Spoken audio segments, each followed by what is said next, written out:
அடுத்தது நம்ம பார்க்க போகிறது பாளையக்காரர்ஸ் ரிவோல்ட், அதாவது பாளையக்காரர்களின் போர் 1755 1801 வரைக்கும். இதில் முதலாவது நம்ம பார்க்க போகிற நபர் பூலித்தேவர். நெற்கட்டும் செவ்வல் அப்படிங்கிற இடத்த ஆட்சி செய்துட்டு வந்தவர் தான் இந்த பூலித்தேவர். ஆற்காடு நவாபாக இருந்த முகமது அலிக்கும் அவரோடு கூட்டு சேர்ந்த அந்த பிரிட்டிஷ் கூட்டணிக்கும் இந்த பூலித்தேவர் கப்பம் கட்ட மறுத்தாரு.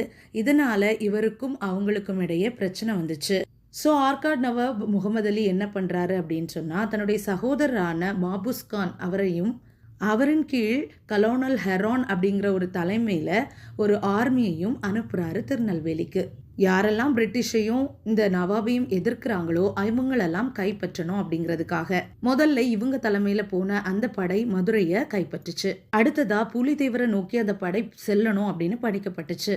ஆனா என்ன அப்படின்னா, பூலித்தேவர் வெஸ்டர்ன் பாளையக்காரர்ஸ், அதாவது அந்த மேற்கு பாளையக்காரர்களிடத்துல ரொம்ப செல்வாக்கு பெற்றவரா இருந்தாரு. ஸோ கலோனல் ஹெரான் என்ன பண்றாரு அப்படின்னா, பீரங்கிகள் இன்னும் நிறைய தேவை இருக்கு, ஆயுதங்கள் தேவை இருக்கு, நம்ம படையில இருக்கக்கூடிய வீரர்களுக்கு இன்னும் நம்ம நிறைய பணம் சம்பளமா கொடுக்க வேண்டியது இருக்கு அப்படின்னு நிறைய காரணங்களை சொல்லி அவர் பின்வாங்குறாரு. இதனால கலோனல் ஹெரானை அவங்க கூப்பிட்டு அவரை பதவியிலிருந்தே நீக்கம் செஞ்சிடறாங்க. அடுத்ததா நவாப் சந்தா சாஹிப் அப்படின்னு ஒருத்தர் இருக்கிறாரு.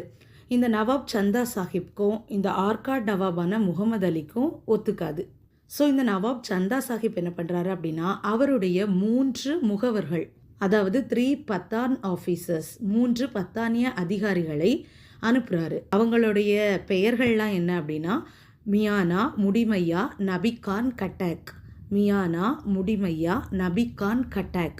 ஸோ இவங்க 3 பேரும் என்ன செஞ்சாங்க அப்படின்னா, ஆர்காட் முகமது அலியை எதிர்த்து நின்ற இந்த பாளையக்காரர்களுக்கு இவங்க சப்போர்ட் பண்ணாங்க. ஸோ பூலித்தேவரும் என்ன பண்ணாரு அப்படின்னா, ஒரு கான்ஃபெடரசி ஆஃப் பாளையக்காரர்ஸ், அதாவது பாளையக்காரர்களுடைய ஒரு கூட்டமைப்பை ஏற்படுத்தி இந்த பிரிட்டிஷ் எப்படியாவது எதிர்க்கணும் அப்படின்னு நினைச்சாரு. ஒரு விஷயத்துல எல்லாரும் ஒத்து வந்தாங்க அப்படின்னாலும் ஒரு சிலர் ஒத்து வர மாட்டாங்க இல்லையா? அதே மாதிரி தான் இங்க மறவர் பாளையம் எல்லாருமே ஒத்து வந்துட்டாங்க. ஆனா இதுல சிவகிரி அப்படின்னு ஒரு இடம் இருக்கு, அவங்க மட்டும் இதுக்கு ஒத்து வரல. அதே மாதிரி நான் சொன்னேன் இல்லையா, பாரதியாருடைய ஊர் எட்டயபுரம், இந்த கட்டபொம்மனுடைய ஊர் பாஞ்சாலம்குறிச்சி, இவங்களும் இந்த கூட்டமைப்பு கூட சேரலை. ஸோ பிரிட்டிஷ் இப்போ என்ன பண்ணாங்க அப்படின்னா, இந்த எட்டயபுரம், பாஞ்சாலம்குறிச்சி, அப்போ இதை சுற்றி இருக்கக்கூடிய இடம் ராமநாதபுரம், புதுக்கோட்டை, இது எல்லாத்தையும் அவங்களுடைய வசத்துக்கே வச்சுருந்தாங்க. ஸோ இப்போ பூலித்தேவருக்கு என்ன தோணுது அப்படின்னா, பேசாமல் நம்ம ஃப்ரெஞ்சோட ஹெல்ப்பை கேட்கலாம், ஹைடர் அலி அவங்களோட ஹெல்ப்பை கேட்கலாம் அப்படின்னு நினைக்கிறாங்க. ஆனால் ஹைடர் அலியால் இப்போ பூலித்தேவருக்கு ஹெல்ப் பண்ண முடியாது. ஏன்னா அவர் ஏற்கனவே மராத்தியர் கூட சண்டையில் மாட்டிக்கிட்டு இருக்கிறாரு. ஸோ இப்படியெல்லாம் நடந்துட்டு இருக்கும்போது களக்காடு அப்படிங்கிற இடத்துல ஒரு போர் நடக்குது. அதுதான் களக்காடு பேட்டில். ஸோ இந்த போரில் என்னாச்சு அப்படின்னா, கம்பெனியை சேர்ந்த 1000 வீரர்கள் வர்றாங்க. அது கூடயே மாபூஸ் கானுக்கு 600 வீரர்களை அவருடைய சகோதரர் நவாப் இருக்கார் இல்லையா, ஆர்காட் நவாப், அவர் அனுப்புகிறாரு. ஸோ 1600 வீரர்கள் ஒரு சைடாக நிற்கிறாங்க, பிரிட்டிஷோடையும் நவாபோடையும் உள்ள வீரர்கள். ஸோ இவங்களுக்கு cavalry as well as foot soldiers from Carnatic அவங்களோட சப்போர்ட் இருந்துச்சு. அதாவது குதிரைப்படை மற்றும் காலாட்படை கர்நாடிக் ரீஜியன்ல இருந்து இவங்களுக்கு சப்போர்ட் பண்ணிட்டு இருந்துச்சு.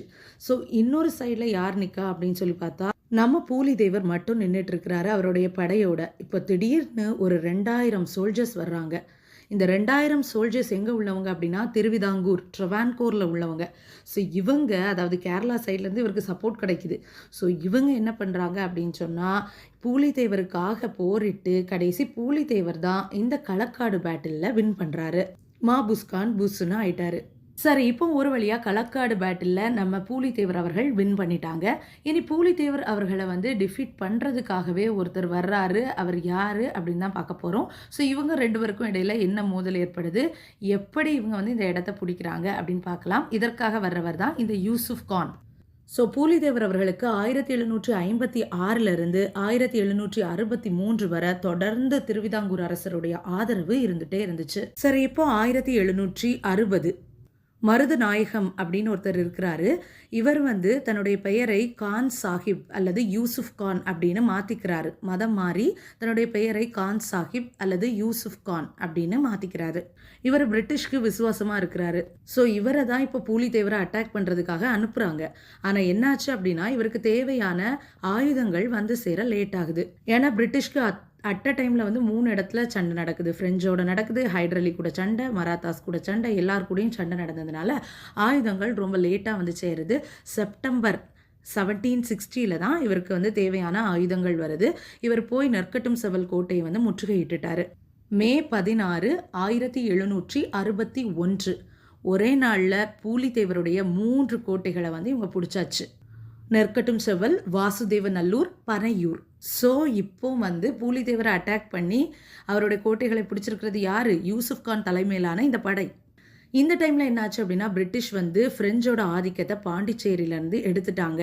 ஸோ இதனால என்ன ஆகுது அப்படின்னா பாளையக்காரர்களுக்கு ஃப்ரெஞ்சு வழியாக கிடைத்த அந்த ஆதரவு கிடைக்காமல் போகுது. இப்போ பாளையக்காரர்களுக்கு இடையிலே கொஞ்சம் கொஞ்சம் பிரச்சனைகள் வர ஆரம்பிச்சுது. இதனால சுரண்டை, சேத்தூர், ஊத்துமலை, திருவிதாங்கூர் இவங்க எல்லாருமே அப்படியே பிரிட்டிஷ் பக்கம் சாஞ்சிட்டாங்க. ஸோ இவங்களுக்கு முக்கியமான சப்போர்ட்டாக இருந்துட்டு இருந்ததே அந்த திருவிதாங்கூர் மன்னர் இல்லையா? ஸோ இப்போ அவரும் வந்து பிரிட்டிஷ் சைடுக்கே போயிட்டாரு. ஸோ பூலித்தேவர் இப்போ மறைஞ்சு இருந்துட்டு இருக்கிறாரு. யூசுப் கான் அப்படிங்கிறவர் என்ன பண்ணுறாரு அப்படின்னா இந்த பாளையக்காரர்கள் கூட நிறைய பேச்சுவார்த்தையெல்லாம் நடத்திட்டு இருக்கிறாரு.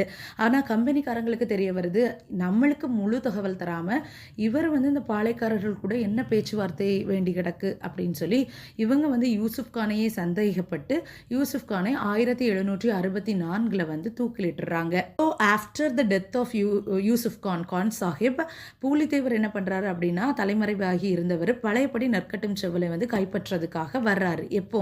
யூசுப் கானை 1764 தூக்கிலிட்டாங்க. ஸோ அதே வருஷம் 1764 பூலித்தேவர் பேக் டு ஃபார்ம்.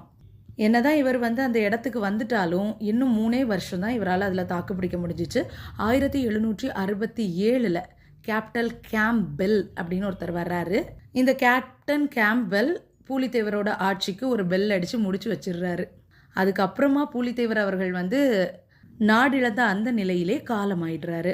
அடுத்ததாக யார் அப்படின்னா ஒண்டி வீரன். இந்த ஒண்டி வீரன் அப்படிங்கிறவர் பூலித்தேவர் அவருக்கு கீழே இருந்த ஆர்மியில் ஒன்னோட ஹெட்டாக இருந்தார். ஸோ ஒரு படையினுடைய தலைவராக இருந்தவர் தான் இந்த ஒண்டி வீரன். இவர் வந்து எதிரிகளை எதிர்த்து போராடக்கூடிய அந்த சமயத்தில் ஒருக்கா என்னாச்சு அப்படின்னு சொன்னால் இவருடைய ஒரு கையை வந்து எதிரிகள் துண்டித்து எடுத்துடுறாங்க. ஸோ இதை பார்த்த பூலித்தேவர் ரொம்பவே வருத்தப்படுறாரு. ஏன்னா ஒண்டி வீரன் வந்து ஒரு திறமையான வீரர். ஆனால் அதற்கு ஒண்டி வீரன் அவர்கள் கொடுத்த பதில் வந்து ரொம்ப சுவாரஸ்யமானது. இது எதிரி நாட்டு வீரர்களுக்கு எதிர்த்து நான் போரிட்டதுனால எனக்கு கிடைத்த பரிசு தான், இதை நான் வந்து சந்தோஷமாக ஏற்றுக்கிறேன் அப்படின்னு சொல்லி ஒண்டி வீரன் சொல்லியிருந்தாரு. ஓகே ஃப்ரெண்ட்ஸ், இப்போ கொஸ்டின் கேட்டுடலாமா? பேட்டில் ஆஃப் களக்காடு யாருக்கும் யாருக்கும் இடையே நடந்தது? அதில் வெற்றி பெற்றவர்கள் யார்? யூசுப் கான் அல்லது கான் சாஹிப் என்று அழைக்கப்பட்டவரனுடைய ஒரிஜினலான பெயர் என்ன? அதாவது மத மாற்றத்துக்கு அப்புறமா தான் அவர் யூசுப் கான் என்று அழைக்கப்பட்டார்னு சொன்னேன் இல்லையா? ஸோ அவருடைய இயற்பெயர் என்ன? பூலித்தேவருடைய 3 கோட்டைகள் நெற்கட்டும் செவல், வாசுதேவநல்லூர், பனையூர், இந்த 3 கோட்டைகளையும் யூசுப் கான் எப்போது கைப்பற்றினார்? லாஸ்ட் கொஸ்டின், 1767 பூலித்தேவர் யாரால் வீழ்த்தப்பட்டார்? உங்கள் ஆன்சர்ஸை கமெண்ட்டில் பதிவு செய்யுங்க. நன்றி.